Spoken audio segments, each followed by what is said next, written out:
Bonsoir, bonsoir. Ce soir, nous allons parler de la noix de cola, de l'indigo et du ndop.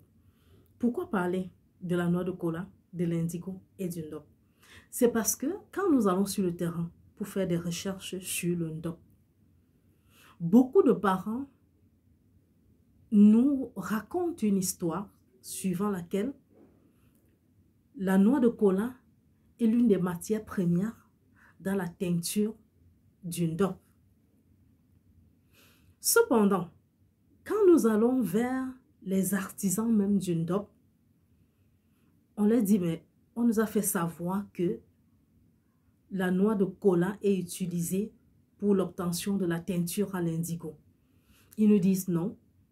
Nous avons été à Baham, à Banjul, à Bafoussam, où les artisans nous disent non, nous avons essayé, nous avons entendu parler de ça, nous avons essayé, mais nous ne parvenons pas à obtenir l'indigo. Peut-être qu'il y a une autre substance qu'on y ajoute, nous n'en savons rien.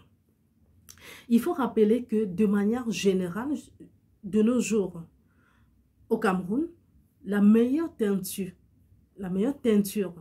à l'indigo se fait toujours à Garoua, même si on rencontre des personnes sur le terrain qui nous disent faire de la teinture, mais nous pouvons observer le résultat, c'est-à-dire qui nous montre que la teinture n'est pas encore maîtrisée au niveau de l'Ouest, même s'il y a des rares personnes, vraiment très rares personnes, qui réussissent à maîtriser la teinture à l'indigo.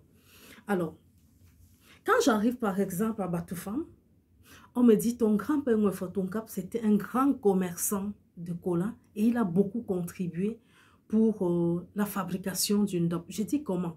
On me dit mais parce que la cola était utilisée ou bien est utilisée pour la teinture. Nous avons jugé utile ce soir de vous entretenir sur cette question parce que la cola et l'indigotier sont effectivement utilisés dans la teinture malgré l'introduction des teintures chimiques à partir des années 70.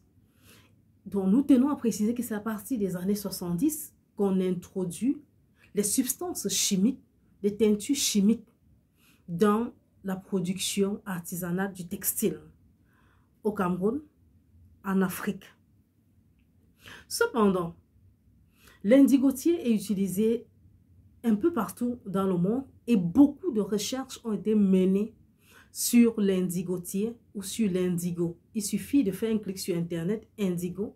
Vous allez voir que beaucoup de personnes ont écrit, il y a des livres à ce sujet, contrairement à la cola, au colatier, dont on n'en parle pas beaucoup, en dehors du fait qu'on nous a fait savoir que la cola, la noix de cola, est un stimulant pour lutter contre la faim, la soif et la fatigue. Mais si nous partons maintenant voir les recherches qui sont menées sur la cola en tant qu'élément utilisé dans la teinture des textiles en Afrique, on n'en parle presque pas.